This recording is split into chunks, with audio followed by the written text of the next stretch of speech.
అరే సీనా, అయ్యగారు పూజకి కావాల్సిన సామాన్లన్నీ ఏర్పాటు చేసావా? అన్ని రెడీ అయ్యగారు, మీరు వస్తే పోవడమే. ఏంట్రా?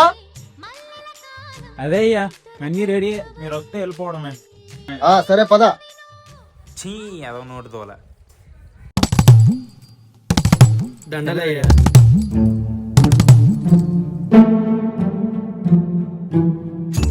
అయ్యగారు ఈ స్వామి ఎప్పుడైనా ఏదైనా తొట్టమైనా లేకపోతే ఏదైనా చేసేది ఏమైనా ఉందా? నమస్తే అయ్యా. నమస్తే స్వామయ్య. అదే స్వామయ్య, కొడుకు సిటీలో డాక్టర్ చదువు పూర్తి చేసుకుని వస్తున్నాడు.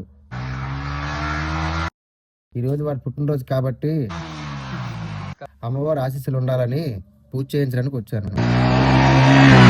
మంచిదేనయ్యా.